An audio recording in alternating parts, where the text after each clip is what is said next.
আজকে আমার দেশে 60% শুধু স্বামী থুইয়া পরকিরিয়া। দেখা যায় স্বামী বিদেশের মাটিতে, দেখে বউ পাওয়া যায় না বাড়ি, কারণ পয়সা দেখে সব আছে, বউ নাই, ছেলে মেয়ে থুইয়া চলে গেছে। কোন ঠিক পিরাই দেখি 2 ছেলে 3 মেয়ে থুয়ে বাবি সাহেব বাগছে। মুসলমান শোনো না, যদি কোনো বিবাহিত নারী বিবাহিত পুরুষ জিনা করেন, শাস্ত্রের বিধান হলো সর্বপ্রথম তাদের মাটির ভিতরে বুক পর্যন্ত মাটির ভিতরে পুঁততে হবে। মাটির ভিতরে পুঁতে তারে কঙ্কার মারতে হবে, পাথর ছুঁড়ে মারতে হবে, যতক্ষণ পর্যন্ত মৃত্যুবরণ করবে না। নিশ্চিত হওয়া লাগবে মারা গেছে, নিশ্চিত হওয়া লাগবে মারা গেছে। যখন মারিয়া কঙ্কার মারার পর যখন মারা যাবে, মারা গেলে তার ওই দেহটা মাটি থেকে খুঁজে উঠাইতে হবে। উঠায়া দিবালয় মানুষের সামনে ফেলে দিতে হবে, কুকুর শিয়াল দেখায় ফেলতে হবে। কোনো বিবাহিত পুরুষ বিবাহিত নারীর কোনো জানাজা হবে না, বিবাহিত নারী বিবাহিত পুরুষের কোনো দাফন করা যাবে না, বিবাহিত নারী বিবাহিত পুরুষের কোনো গোসল করানো যাবে না, বিবাহিত নারী বিবাহিত পুরুষের কোনো জানাজা হবে না। একটা বিচার যদি আজকে নৈপালি খোলার জমিনে হতো, আমার দেশের মা বোনেরা এই দুনিয়ার মধ্যে ইজ্জতটা কোনোদিন বিলায় দিত না। আমার দেশের যুব সমাজ অন্য বেগানা মহিলার কাছে জীবনেও যাইত না। জোরে বলেন ঠিক কি না? মানুষের মৃত্যু হয় 2টা টাইম, একটা হলো রাতের বেলা, একটা হলো দিনের বেলা। দিন শুরু করেছিলাম, মৃত্যুবরণ করি নাই। রাত শুরু করেছি, মৃত্যুবরণ করি না, এখনো পর্যন্ত জিন্দা। পৃথিবীর মধ্যে আসার একটা সিরিয়াল আছে, যার কোনো সিরিয়াল নাই। দেখা যায় দুনিয়ার মধ্যে বাবা জিন্দা, সন্তান নাই। দেখা যায় দাদা জিন্দা, নাতি নাই। নাতির কাঁধে দাদার লাশ, দাদার কাঁধে কাঁধে নাতির লাশ, বাবার কাঁধে সন্তানের লাশ, সন্তানের কাঁধে বাবার লাশ। কে কখন চলে যাবে কেউ বলতে পারি না রে মুসলমান। শুনে নাও, এই দুনিয়ার মধ্যে কত রাজা কত বাদশা এই দুনিয়ার মধ্যে আগমন করলো গো, কেউ দুনিয়ার মধ্যে নাই, থাকাও সম্ভব নয়। যারা এসেছিল সবাই তো চলে গেছে, আপনাকেও চলে যেতে হবে। এই পৃথিবীর মায়া ছেড়ে চলে যেতে হবে। জোরে বলেন ঠিক কিনা? কুল্লু নাফসিন যায়কাতুল মাউত। এইটা অস্বীকার, কোরআনের সব আয়াত অস্বীকার করতে পারে। 114টা সূরা অস্বীকার করতে পারে। এই ছোট্ট একটা আয়াত অস্বীকার করার মতো কোনো ক্ষমতা কারণ নেই। মৃত্যুর পেয়ালা পান করতেই হবে, এর মধ্যে কোনো সন্দেহ নেই। আমার ভাইরা, আমার বন্ধুরা, আমার কথা বলতেছিলাম গো, মানুষের মৃত্যু হয় 2টা টাইমের। মুসলমান শুনে না, হয় রাত্রে না হয় দিনে। আল্লাহ দিন শুরু করেছে নামাজ দিয়া, রাত শুরু করেছে নামাজ দিয়া। জোরে বলেন কি দিয়ে? সব দিকে ঘুরাইতে হবে। আলোচনা, মূল আলোচনা খেয়াল রাখা লাগবে। রাতের শুরু হলো মাগরিব, দিনের শুরু হলো ফজর। বান্দারে আজকে সুন্নি বলে দাবি করো, ফজরের সালাত যারা আদায় না করলা, কেমন করে সুন্নি তুমি দাবি করো? কেমনে আমার মওলার গোলাম বলে দাবি করো? ফজরে 2 রাকাত সুন্নাত নামাজ তুমি আদায় করলা, সঙ্গে সঙ্গে তুমি আমার নবীর প্রেমিক হয়ে গেলা। এবার 2 রাকাত ফরজ নামাজ তুমি আদায় করলা, সঙ্গে সঙ্গে তুমি আমার আল্লাহর গোলাম হয়ে গেলা। এখন দিনের মধ্যে যদি মৃত্যু হয়, তোমার মরণটা হবে আমার আল্লাহর গোলাম রাসূলের প্রেমিক। জোরে জোরে চিল্লায় বলেন মারহাবা। এখন নামাজেরই তো খবর নাই, কেমনে তুমি বলো আমি সুন্নি? তোমার ভিতরে সালাত নাই, কেমনে তুমি বলো আমি ইমানদার? তুমি তো নামাজে ফাঁকি দিলা, তুমি কেমনে বলো আমি নবীর প্রেমিক? তুমি নামাজে ফাঁকি দিলা, তুমি কেমনে বলো আমি আল্লাহর গোলাম? ও মুসলমান শুনে নাও, দিনের মধ্যে তোমার মৃত্যু হয় নাই, রাতের মধ্যে তোমার মৃত্যু হতে পারে। রাতের শুরু হলো মাগরিব, 3 রাকাত ফরজ নামাজ তুমি যখন আদায় করলাম, সঙ্গে সঙ্গে তুমি হয়ে গেলে আমার আল্লাহর গোলাম। এবার 2 রাকাত সুন্নাত নামাজ তুমি যখন আদায় করলা, সঙ্গে সঙ্গে হয়ে গেলে তুমি আমার নবীর প্রেমিক। এখন এরা মুসলমান শুনে নাও, রাতের মধ্যে যদি মরণ হয়, তোমার মর্যাদা আমার নবীর প্রেমিক হিসেবে পাওয়া যাইবা, তোমার দাম বেড়ে যাবে আল্লাহর গোলাম হওয়ার কারণে। এখন তুমি ফজর পড়ো নাই, মাগরিব পড়ো নাই, জোহর পড়ো নাই, আসর পড়ো নাই, কেমনে করে বলো তুমি আল্লাহর গোলাম রাসূলের প্রেমিক? আল্লাহ রাসূলের প্রেমিক যদি হতে হয়, সালাত নামাজের প্রয়োজন আছে কি না? আমার ভাইরা, আমার বন্ধুরা, সালাতের গুরুত্ব কেমন ছিল নবীজি বললেন সাহাবীরা। আমি আজকে একটু ওয়াজ করি। ওয়াজটা হলো, যদি কোনো ব্যক্তি 5 ওয়াক্ত, তোমরা কে কে আমার সাথে হাত ধরে জান্নাতে যেতে চাও? আমার সাথে কে কে জান্নাতে যেতে চাও? সাহাবীরা সবাই বলে, ইয়া রাসূলুল্লাহ, ইয়া হাবিবাল্লাহ, আমরা আপনার সঙ্গে জান্নাতে যেতে চাই। কারণ রাসূল তো 10 জন সাহাবীর নাম ঘোষণা করেছেন, তারা জান্নাতি দুনিয়া থেকে। আবু বকর ফিল জান্নাতি, উমর ফিল জান্নাতি, উসমান ফিল জান্নাতি, আলী ফিল জান্নাতি, এই রকম 10 জন সাহাবীর নাম ঘোষণা করেছেন নবীজি, যে অমুক অমুক জান্নাতি দুনিয়া থেকে ঘোষণা করে দিয়েছেন। নবী বলেন, সাহাবীরা কে কে তোমরা আমার সঙ্গে জান্নাতে যেতে চাও? হাত ধরি। আপনারা আজকে আমি আপনাদের কাছে হাত তুলতে বলতেছি, কে কে রাসূলুল্লাহর হাত ধরে জান্নাতে যেতে চান? হাত তোলে। রাসূল বললেন, শুনে নাও, যে ব্যক্তি 5 ওয়াক্ত সালাত জামাতের সঙ্গে সময় মতো, ওক্তীয় মতো যদি কোনো ব্যক্তি সালাতটা আদায় করতে পারে, জামাত অথবা সময় মতো ওক্তীয় মতো নামাজটা আদায় করতে পারে, আমি নবী ওয়াদা করলাম আমার ওই উম্মতের সঙ্গে, আমার ওই মুসলমান শুনে নাও, আমি নবী তারে হাত ধরে জান্নাতে নিয়ে যাব। জোরে বলেন মারহাবা। রাসূলের সাহাবী একজন সবচেয়ে গরীব সাহাবী, যার পৃথিবীর মধ্যে সবচেয়ে অসহায় তৎকালীন জামানায়, নাম হলো আব্দুল্লাহ আনসারী। জোরে বলা যাবে না মারহাবা? আব্দুল্লাহ আনসারী বাড়ি গেলেন, ওয়াজ শুনে, আপনাদের মতো ওয়াজ শুনতে আছে, রাসূলুল্লাহর সামনে ওয়াজ শোনে। নবীজি ওয়াজ করেন, সাহাবীরা আলোচনাগুলো দিলের কান্ডা দিয়া শোনে। ওয়াজ বাড়ি নিয়ে যান। আমরা তো আজকে কততম, 15তম না কততম দেখলাম, 15তম মাহফিল। কিরা কয়টা ওয়াজ বাড়ি নিয়েছেন জানি না। হয়তো কেউ আইছেন আলেমদের দেখতে, কেউ আইছেন শুনতে, কেউ আইছেন জিকির শুনতে, কেউ আইছেন দেখি বক্তা আইছে, কি বক্তা কোনটা আসলো দেখে আসি। আসলে নিয়তটা ছিল কি, মুসলমান ওই দাদা নাতির মতো ওয়াজ শুনলে চলবে না। দাদা নাতি ওয়াজ শুনতে গেছে, বিশাল একটা খাল। এখন হুজুর বলছে যদি কোনো ব্যক্তি টাকনুর উপরে কাপড় ওঠা, ফরজ তরফ করা কবিরা গুনাহ, ফরজ তরফ করা কবিরা গুনাহ। এখন দাদা নাতি ওয়াজ শুনতে যে খালের উপর থেকে এখন নৌকা আসে নাই, ও পারে নৌকা দেয়া আর আসা বন্ধ করে দিছে। নৌকার মাঝে যে ঘুমাইছে, দাদা আর নাতি দুজন নদীর ঘাটে যে দাঁড়ায় আছে, খালের পরে দাঁড়ায় আছে। দাদা কয়, নাতি নামিস নে? কয়, দাদা তুমি কুয়া শোনো নাই, হুজুর বলছে ফরজ তরফ করে কবিরা গুনাহ, এখন আমি কেমনে যাব? দাদা দেখে আস্তে আস্তে কাপড় উঠাইয়া মাথায় বান্দা সারা। দাদায় মাছ পানির মাজা গলা পানির মধ্যে নেমে কয়, নাতি নেমে আয়। কয়, দাদা রে, হুজুর ওয়াজ করছি ফরজ কবিরা গুনাহ, ফরজ তরফ করা কবিরা গুনাহ, এখন আমি কেমনে যাব? কাপড় তো ভিজে যাবে। কয়, কাপড় তুলে মাথায় বাঁধ। কয়, ফরজ তরফ করা কবিরা গুনাহ। এর মুসলমান দাদাই কয়, তোর বাবা জন্মের আগ থেকে আমি ওয়াজ শুনি, তোর বাবা, তুই তো দূরের কথা, তোর আব্বা তখনও জন্ম নেন নাই, তখন থেকে আমি ওয়াজ শুনি, যেখান থেকে ওয়াজ শুনি সেখানেই রেখে আসি, জীবনেও কোনোদিন ওয়াজ বাড়ি আনি নাই। আর তুই আমার নাতি হইয়া ওয়াজ বাড়ি নিয়ে যাবি টেনে, এটা হবে না। জোরে বল আল্লাহু আকবার। তোর দাঁত তোর বাপে না হইতে তখন থেকে ওয়াজ শুনি, জীবনে কোনোদিন ওয়াজ বাড়ি আনি না, আর তুই ওয়াজ বাড়ি নিয়ে আসতেছিস টেনে। তো এই 15 বছর ওয়াজ হলো, 15 বছর যদি 15টা বিষয় আমরা জানতে পারি, এই 15 বছর যারা ওয়াজে বইছেন, এই 15টা বিষয়ের উপরে যদি একটু করে খেয়াল করতে পারতাম, আপনার জীবন গড়ার জন্য যথেষ্ট হতো। যদি বলেন ঠিক কিনা? আমার ভাইয়েরা, আমার বন্ধুরা, আমার আব্দুল্লাহ আনসারীর বিবি বলে, স্বামী এত বেলা চলে গেল, সময় চলে গেছে, আপনি বাড়ি আসলেন। বলে, বিবি রে, রহমতের নবী আজকে ওয়াজ করছে, ওয়াজ শুনতে যা দেরি হয়ে গেছে। বলে, কি ওয়াজ করছে বলেন? কি ওয়াজ করছে নবীজি? কি ওয়াজ করছে বলেন?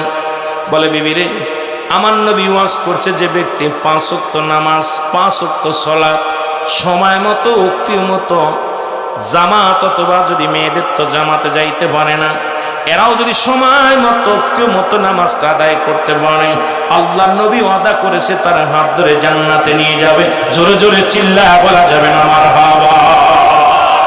বিবি ডাকতে বলে, স্বামী আমি আপনার বিবি, আপনার কাছে বাড়ি চাই না, গাড়ি চাই না, কোনো অলংকার চাই না, ধন ভান্ডার কিচ্ছু চাই না, আপনার কাছে একটু দাবি করব, আমাকে একটু সুযোগ দিবেন, আমিও যেন 5 ওয়াক্ত সালাত আদায় করতে পারি, আপনি রাসূলুল্লাহর হাত ধরে জান্নাতে যাবেন, আমিও যেন সালাতটা আদায় করে নবীর সাথে জান্নাতে যেতে পারি রে স্বামী, আমাকে সেই সুযোগটা আপনি দিয়া দিবেন। আমাদের বিবি হলে বলতো বাড়ি আনকে, আমাদের বিবিগুলো বলে বালা এনে দিবা, চুরি এনে দিবা, টিভি কিনে দিবা, আটা কিনে দিবা, ওটা কিনে দিবা।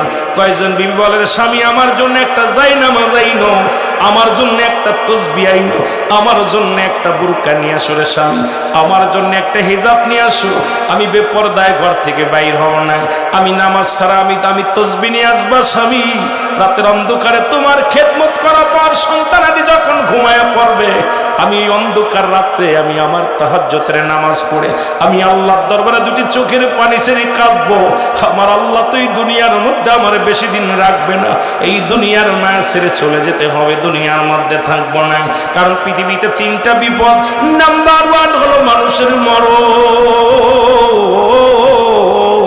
নাম্বার 2 হলো কবর, নাম্বার 3 হলো কিয়ামতের ময়দান। এ মুসলমান, কয়টা বিবি আছে গো? আব্দুল্লাহ আনসারীর বিবি ডাকতে বলে, স্বামী রে আপনি আমাকে একটু সুযোগ করে দিবেন, সময় করে দিবেন, আমিও যেন 5 ওয়াক্ত সালাত সময় মতো আদায় করতে পারি। কেমন বিবি, কেমন স্বামী? আমার ভাইরা, রহমতের নবী রাহমাতুল লিল আলামিন কি করলেন? একদিন নয়, 2 দিন নয়, 3-4টা দিন নামাজ পড়ে নবীজি সালাম ফিরায় দেখে আব্দুল্লাহ আনসারী নামাজে আসে, কিন্তু নামাজ শেষ করে আব্দুল্লাহ আনসারীরে পাওয়া যায় না। আমার নবী ডাকতে বলে, সাহাবীরা রে, আমার আব্দুল্লাহ আনসারী প্রতিনিয়ত নামাজে আসে, দেখি যখন আযান পড়ে যায়, আর যখন নামাজের আযান পড়ে যায়, হাইয়া আলাস সালাহ নামাজের জন্য, হাইয়া আলাল ফালাহ কল্যাণের জন্য, বান্দা যখন ছুটে চলে যায় মসজিদে, আমার উম্মতেরা যখন ছুটে আসে, আমিও দেখেছি আমার আব্দুল্লাহ আনসারী ছুটে আসে, তবে সালাত সালাম ফিরে আমার আব্দুল্লাহ আনসারী আর দেখতে পাই না। সাহাবীরা বলে, হুজুর হয়তো দুনিয়ার কোন প্রেমে পড়ে গেছে। আমার নবী বলে, আমি নিজেই যাব, দেখতে যাব, নিজেই খবর নিব। নবীজি চলে গেলেন, নবী যা সালাম দা, আসসালামু আলাইকুম ইয়া আহলাল বাইত, একবার নয়, 2বার নয়, 3-3বার সালাম দিলেন, সালামের কোনো জবাব পাইলেন না।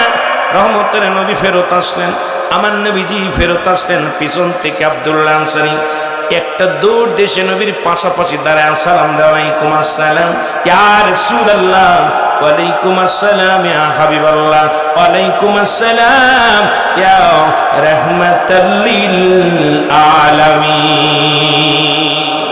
আল্লাহর নবী বলে, আনসারী রে, তুমি তো সালামের, এ আনসারী তুমি তো সালাম কেন শুনেছিলাম? আমি 3বার সালাম দিয়েছিলাম, তুমি 3বারই সালামের জবাব দিছো, এর মানে আমি বুঝতে পেরেছি তুমি 3বারই সালাম শুনেছিলে, কেন তুমি উত্তর দিলে না? আনসারী বলে, ইয়া রাসূলুল্লাহ, আমি কেন উত্তর দিই নাই? আমি এর জবাব দিতে পারবো না। যদি আল্লাহ নবীজি দয়া করে আমার ঘরের ভিতরে আরেকবার যাইতেন, তাহলে আমি বলতে পারতাম কেন জবাব আমি দিই নাই। নবী বলে, চলো যাই। কেমন নবী দেখেন না, রহমতের নবী। আমরা হলে গুসা হইতাম, যার যাব না। নবী কয়, চলো যাই। নবী চলে গেলেন। যা যখন আব্দুল্লাহ আনসারী ঘরের দরজা খুলে দিলেন, খুলে দেওয়ার সঙ্গে সঙ্গে দেখতে পাইলেন ঘরের ভিতরে বিশাল একটা গর্ত খোঁড়া। নবীজি বললেন, আনসারী রে, এত বড় গর্ত কেন খোঁড়া তোমার ঘরের মধ্যে? বলে, ইয়া রাসূলুল্লাহ, ইয়া হাবিবাল্লাহ, আপনি যখন আমাকে সালাম দিয়েছিলেন নবী গো, তখন আমি এই গর্তের মধ্যে উলঙ্গ অবস্থায় বসেছিলাম নবী গো। নবী বলেন, কি বলতে চাও স্বামী? বলে, ইয়া রাসূলুল্লাহ, ইয়া হাবিবাল্লাহ, আমাদের স্বামী স্ত্রী মিলে এক টুকরা কাপড় মাত্র, যখন আযান পড়ে যায় নবী গো, যখন মসজিদে আযান দিয়া দেয়, ইয়া রাসূলুল্লাহ, ইয়া হাবিবাল্লাহ, আমার বিবি গর্তের মধ্যে উলঙ্গ হয়ে বসে থাকে। আমি নামাজে চলে যাই, ওই সালাত আদায় করে আবার যখন ফিরে আসি আমি গর্তের মধ্যে ঢুকে কাপড়টা খুলে দিই, এই কাপড়টা পরে আমার বিবি নামাজে দাঁড়ায় ইয়া রাসূলুল্লাহ, ইয়া হাবিবাল্লাহ, যখন আপনি আমাকে সালাম দিয়েছিলেন তখন আমি উলঙ্গ অবস্থায় কাপড়বিহীন, ওই কাপড়বিহীন গর্তের মধ্যে বসেছিলাম। এই কারণে আপনার সালামের জবাব আমি দিতে পারি নাই, এই কারণে আপনার সালামের উত্তর আমি নিতে পারি নাই। ইয়া রাসূলুল্লাহ, ইয়া হাবিবাল্লাহ, আপনি সেদিন ওয়াজ করার পর আমি বাড়ি এসে বলি, আমার বিবি আমার কাছে দাবি করছে, স্বামী রে, জীবনে আপনার কাছে দামি খাবার চাই না, দামি পোশাক চাই না, কিচ্ছু চাই না রে স্বামী, আপনি আমাকে একটু সুযোগ করে দিবেন, আমিও যেন 5 ওয়াক্ত সালাত সময় মতো আদায় করতে পারি। জোরে জোরে চিল্লায় বলা যাবে না মারহাবা। এ দুনিয়ার মুসলমান,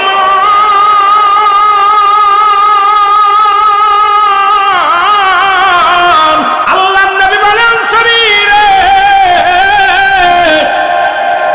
আমি কথা দিলাম, ও আনসারী আমি কথা দিলাম, তোমাদের স্বামী স্ত্রী দুজনকে আমি নবী ইয়াউমুল কিয়ামতের ময়দানে আমি নবী তোমাদেরকে সঙ্গে করে জান্নাতে নিয়ে যাব। জোরে বলো মারহাবা, আর একটু জোরে জোরে চিল্লায় বলো মারহাবা। ইহুদি আর মুসলমান, দাড়িওয়ালা টুপিওয়ালা দেখেই ভুলে যাওয়া যাবে না। নবীজির চাচার সংখ্যা ছিল 9 জন, এদের মধ্যে 2 জন হলো ইমানদার, একজনের নাম আমিরে হামজা আর একজনের নাম আব্বাস। বাবা শুনে নেন, ভালো করে দিলের কান্ডা লাগান শুনে নেন। তবে শুনতে পেরেছি আপনাদের এই বালিখোলার জমিনে সবই 99% সুন্নি, জনতা অত্যন্ত খুশি হয়েছে কথা শুনে। জোরে বলেন মারহাবা। হুজুর সাল্লাল্লাহু আলাইহি ওয়াসাল্লামের কাছে দাড়িওয়ালা টুপিওয়ালা পাগড়িওয়ালা ইহুদি চলে গেলেন রাসূলুল্লাহর বিচারের কাছে। নবীজি দুজনের মুখ থেকে শুনলেন, দাড়িওয়ালার কাছ থেকে শুনলেন, আবার ইহুদির কাছে শুনলেন। নবীজি রায় দিয়ে দিলেন, রায়টা হয়ে গেল ইহুদির পক্ষে, রায় চলে গেল। জোরে বলেন মারহাবা। ইহুদি বললেন, এই জামার একটা রায়, এই জামাটা তো পাবে, ইহুদি পাবে, এটা তুমি পাবা না।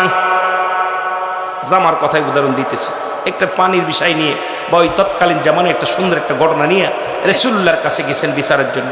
নবীজি দুজনের বিচার শুনে মুসলমানের চিন্তা হলো যে রাসূলুল্লাহ যেহেতু মুসলমান, আমিও মুসলমান, রায়টা আমার পক্ষে আসবে, রাসূলের পক্ষে যাবে না, কারণ রাসূল তো মুসলমানদের জন্যই রায় দিবে না। কিন্তু রাহমাতাল লিল আলামিন আমার নবীকে বাইয়িনাত, উত্তম আখলাক, উত্তম চরিত্র আমার রাসূলকে দিয়েছিল আল আমিন উপাধি। কেন দিয়েছিল একটু শুনে যান, নবীর সেই আদর্শ আমাদের দরকার আছে কিনা। আমার ভাইরা, আমার বন্ধুরা, আমার নবীজি দুজনের কথা শুনিয়া নবীজি বললেন, আমার বিচারের রায়, এই রায়টা হলো, এই রায় ইহুদির পক্ষে চলে গেছে। মুসলমান মেনে নিতে পারে নাই। মুসলমান বলে, কেমন নবী? মুসলমানদের নবী, আমাদের নবী। সে একজন মুসলমানদের নবী হইয়া সে ইহুদির পক্ষে রায় দিল, পার্সিয়ালিটি করলো, ইহুদিকে জিতায়া দিল, এটা মেনে নেওয়া যায় না। চলো যায় হযরত উমর ফারুক রাদিয়াল্লাহু তাআলা আনহুর কদমে, কারণ হযরত উমর ফারুকের কদমে যেতে হবে। উনি কি রায় দেয়? জোরে জোরে চিল্লায় বলো মারহাবা। হযরত উমরের কাছে চলে গেছে রায়ের জন্য। ইহুদি বলেন, তোমার নবীদের রায় দিয়েছে, এটা যদি না মানো, যিনি নবীদের নবী, তোমার নবী, কুল কায়নাতের নবী, উনি রায় দিল, তাও তুমি মানতে রাজি নয়, আবার আমাকে নিয়ে যাবা কোথায়? আবু বকরের কাছে। চলো যায় আবু বকরের কাছে। চলে গেলেন আবু বকরের কাছে। আবু বকর বললেন, হযরত আবু বকর সিদ্দিক রাদিয়াল্লাহু তাআলা আনহু বললেন, তোমরা দুজন বলো, তোমরা কথা বলো। কথা বললেন, মুসলমান শুনে নেন। দুজনের কথা শুনলেন আবু বকর, শুনে পর বললেন সিদ্দিক আকবর। শোনা পর সিদ্দিক আকবর বলেন, রাসূলুল্লাহ কি রায় দিছে? বলে, রাসূলুল্লাহ রায় দিছে, এই ইহুদির পক্ষে রায় দিছে। হযরত উমরও কথা শুনে বললেন, আমার রায়ও হবে ইহুদির পক্ষে। জোরে জোরে চিল্লায় বলেন মারহাবা। কারণ রাসূলুল্লাহর উপরে আমি কোনো রায় দিতে পারবো না, রাসূল যে রায় দিয়েছে, রাসূল যে বিচার করেছে, রাসূলের বিচারের উপর আর কে বিচার করবে? এই মক্কা মদিনার বুকে আমার নবীর বিচারের সঙ্গে আমার নবীর রায় যেটা দিয়েছে, এই রায়কে দ্বিখণ্ডিত করবে এমন কোন ব্যক্তি পৃথিবীর মধ্যে আসেন নাই, যিনি নবী আমার কুল কায়নাতের নবী রাহমাতুল লিল আলামিন যে ডিসিশন নিছে, এই ডিসিশন সঠিক ডিসিশন নিচে জোরে জোরে চিল্লায় বলেন মারহাবা। রাসূল রায় দিল ইহুদির পক্ষে, হযরত উমর হযরত আবু বকর সিদ্দিক উনিও দিলেন রায় ইহুদির পক্ষে। চলো যাই আমরা উমরের কাছে, আল্লাহু আকবার, খাত্তাবের বেটা উমরের কাছে চলে যাই। আল্লাহু আকবার বলেন। এ মুসলমান শুনে নাও, আজকে মুসলমান তোমরা মুসলমান হইয়া আজকে কত বড় জাতির কত দাম তোমাদের, কত ইজ্জত, কত তোমাদের সম্মান তোমরা জানো না। তোমার নবীর আদর্শ আমাদের তোমাদের মধ্যে নাই, আমার নবীর আদর্শ আমাদের মধ্যে নাই। কারণ সমস্ত নবীগণ আফসোস করেছি, ইয়া রব্বি আমার আল্লাহ, হে রব্বি করিম, আমি আখিরি নবীর উম্মত আমাদেরকে বানাও। আমরা বিনা দরখাস্তই বিনা চাওয়াই এমন একজন নবীর উম্মত হতে পেরে আমরা বড় ধন্য। জোরে জোরে চিল্লায় বলেন ঠিক কিনা? আমার ভাইরা, আমার বন্ধুরা, ইহুদি বললেন তুমি রাসূলের রায় মেনে নিতে পারলা না, হযরত উমরের রায়, হযরত আবু বকরের রায় মেনে নিতে পারলা না, আবার কার কাছে যাব? তোমাদের বড় নেতা দুজন, তার কাছে গেলাম, রায় তো তারা দিচ্ছে, আবার কার কাছে যেতে হবে? কয় না, যেতে হবে, দেখি উমর কি রায় দেয়। বলে উমরের কাছে যাবা? ঠিক আছে চলো যাই, দেখি উমর কি করে। সুবহানাল্লাহ। হযরত উমর ফারুকের কাছে যখন চলে গেলেন, খাত্তাবের বেটা উমর বসে আছে। ইহুদি যে বললেন আমিনুল মুমিনিন, আমি আপনার কাছে এসেছি একটা বিচারের জন্য, আপনি দয়া করে বিচারটা করেন। উনি বললেন রাই। দুজনের মুখের কথা শুনলেন। কয়ের আগে কার কাছে গিয়েছিলে? কয়ের রাসূলের কাছে গিয়েছিলাম। রাসূল কি বিচার দিস, কি ফয়সালা দিছে? কয় ফয়সালা হলো ইহুদির পক্ষে গেছে। তারপরে কার কাছে গিয়েছিলে? বলে তার কাছে পরে গিয়েছিলাম হযরত আবু বকরের কাছে। আবু বকর কি রায় দিছে? বলে রায়টা দিছে ইহুদির পক্ষে দিছে। এখন আপনি আপনার কাছে বড় আশা করে এসেছি হুজুর, আপনি আমার পক্ষে রায় দিবেন। যেহেতু আমি মুসলমান, আমি দাড়িওয়ালা টুপিওয়ালা, কোরআন পড়তে পারি, আমি কোরআন বুঝি, কোরআন মানি, মুসলমান। শুনে নাও, ভালো দিলের কান্ডা লাগায় শোনো। ইহুদি বললেন হুজুর আপনি যে রায় দিবেন আমি মেনে নেব। বলে দাঁড়াও, আমি রায় দিব। যে ব্যক্তি আমার রায় শুনবো, আমার রায় কি মেনে নিবা? কয় নিব। তাহলে দাঁড়াও, যে ব্যক্তি আমার রাসূলের রায় মানতে পারে না, যে ব্যক্তি হযরত আবু বকরের রায় মানতে পারে না, আমার কাছে আশ্রয় নেওয়ার জন্য খোলা তরবারি নিয়ে একটা কোবে সঙ্গে সঙ্গে দাড়িওয়ালা টুপিওয়ালা পাঞ্জাবিওয়ালা এক কোবে গর্দান থেকে মাথাটা ফেলায় দিল। জোরে জোরে চিল্লায় বলেন মারহাবা। আর একটু জোরে জোরে চিল্লায় বলেন আল্লাহু আকবার। আমার রায়, যে ব্যক্তি রাসূলের রায় মানে খুশি হতে পারে নাই, নবীজির ডিসিশনের উপরে ডিসিশন নিতে চায়, আমার কাছে আমার রাসূলের মর্যাদা কত বড়। হযরতে উমরে ফারুক গর্দান ড্যাক করে ফেলে দিল। এলাকার মধ্যে একদম রব উঠে গেল। উমর মুসলমান হত্যা করেছে, দাড়িওয়ালাকে হত্যা করেছে, টুপিওয়ালাকে হত্যা করেছে। আল্লাহু আকবার বলেন। সবার কাছে একটা রব উঠে গেল, মুসলমানরা মুসলমানদেরকে হত্যা করেছে। হযরত উমরে ফারুক দাড়িওয়ালাকে হত্যা করেছে, টুপিওয়ালাকে হত্যা করেছে। হযরত উমরে ফারুক এই পৃথিবীর মধ্যে কি করেছে শুনে নাও। একজন তাসবিহ পড়ালাকে হত্যা করেছে। রাসূলের কাছে চলে আসলেন বিচার নিয়ে, সবাই উমর মানুষ মুসলমান হত্যা করেছে। আমার নবীজিকে আল্লাহ ডাকতে বলে হাবিব আপনি ডিসিশন নিয়েন না, আপনি আগে আগে ডিসিশন নিয়েন না। কারণ হযরত উমর কোন মুসলমানকে হত্যা করে নাই, হযরত উমর হত্যা করেছে অমিনান নাস, মানুষের মধ্যে মায়া করো, তারা বলবে আমার নাতরি মানছে বিল্লাহি, আল্লাহর প্রতি, অবিল ইয়াউমিল আখির, আখিরাতের প্রতি বিশ্বাস স্থাপন করছে। আমাকুম বিমুমিনিন, আল্লাহর নবী গো শুনে নেন, উনি মুমিন মুত্তাকিন সেজেছিল। ওই মুসলমানদের মধ্যে নাস শব্দের অর্থ মানুষ। দুনিয়ার মুসলমান শুনে নাও, আল্লাহ ডাকতে পারে হাবিব মুসলমান হত্যা করে নাই, উমর কোন ইমানদার হত্যা করে নাই, উমর কোন মুমিন হত্যা করে নাই। উমর যাকে হত্যা করেছে তিনি ছিল এই জামানার মধ্যে সবচেয়ে বড় মুনাফিক। জোরে জোরে চিল্লায় বলেন আল্লাহু আকবার। আর এই মুনাফিক কাফেরদের জন্য আমি আল্লাহ প্রস্তুতি রাখলাম উদ্দাতুল কাফিরিন, আমি আল্লাহ কাফের বেঈমান মুনাফিকদের জন্য প্রস্তুতি করে রেখে দিয়েছি 7টা জাহান্নাম। কয়টা জাহান্নাম? হুজুর বেয়াদবি মাফ করবেন, প্রতিটা কলেজে দেখছি এখন ছাত্রদের হাতে থাকার দরকার ছিল কলম, খাতা আর বই, এখন ছাত্রদের হাতে থাকে ড্যাগার, পিস্তল, বড় বড় অস্ত্র। জোরে বলেন ঠিক কিনা? আহারে শিক্ষাঙ্গন অবস্থা। এখন কেন যে আজকে শরীফ থেকে শরীফা হচ্ছে বুঝতে পেরেছি। বোঝার কারণ হলো বইয়ের সাথে সম্পর্ক নাই, খাতার সাথে সম্পর্ক নাই, আছে অস্ত্রের সাথে সম্পর্ক। জোরে বলেন ঠিক কিনা?